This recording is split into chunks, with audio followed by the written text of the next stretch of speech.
கன்னியாகுமரி மாவட்டத்தில் விடிய விடிய பெய்த கனமழை காரணமாக நாகர்கோவில் ஊட்டுவாழ்மடம் பாறைக்கமடை தெரு போன்ற குடியிருப்பு பகுதிகளில் வெள்ளம் புகுந்ததால் பொதுமக்கள் பாதிக்கப்பட்டிருக்கின்றனர். இதுகுறித்த முழு விவரங்களோடு செய்தியாளர் சுரேந்திரன் இணைப்பில் இருக்கிறார். சுரேந்திரன், இது குறித்த கூடுதல் விவரங்களை வழங்கலாம். வணக்கம். நிச்சயமாக இலங்கையில் ஏற்பட்ட புயல் காரணமாக தென் மாவட்டங்களில் கிட்டத்தட்ட மூன்று நாளைக்கு கனமழை பெய்யக்கூடும் என்ற வானிலை ஆய்வு மையம் தெரிவித்த அடிப்படையில நேற்று இரவு முதல் கன்னியாகுமரி மாவட்டத்தில் கனமழை பெய்து வருகிறது. இந்த தொடர் மழை காரணமாக நாகர்கோவில் மற்றும் பழைய பகுதியில் உள்ள வெள்ளப்பெருக்கு அதிகரித்துள்ளது. இந்த நிலையில நாகர்கோவில் அருகே உள்ள ஊட்டாள்மடம், பாய்க்காமடம் தெரு, ரயில்வே காலனி போன்ற குடியிருப்பு பகுதியில் வெள்ளம் புகுந்துள்ளது. பொதுமக்கள் பெரிதும் அவதிக்குள்ளாகினர். தன்னுடைய இருப்பு அளவுக்கு வெள்ளம் புகுந்ததால் பொதுமக்கள் வீட்டை விட்டு வெளியேறும் நிலை ஏற்பட்டுள்ளது.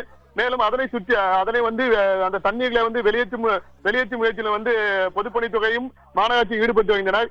இதே போன்று மலைப்பகுதியிலிருந்து பெய்த கனமழை காரணமாக ஆறிலிருந்து வெள்ளப்பெருக்கு ஏற்பட்டு அபாயம் ஏற்பட்டுள்ளது. மேலும் அருந்ததிய காலனியில் மழைநீர் சூழ்ந்துள்ளதால் அப்பகுதியில் உள்ள இளைஞர்கள் செங்கற்களை கொண்டு ஊருக்குள் மழைநீர் வராமல் தடுத்து வருகின்றனர். அந்த பகுதியிலும் மழைநீர் சூழ்ந்துள்ளது. மேலும் நாகர்கோவில் பகுதியில் உள்ள அணைகள் அவலம் நிரம்பி வருகின்றன.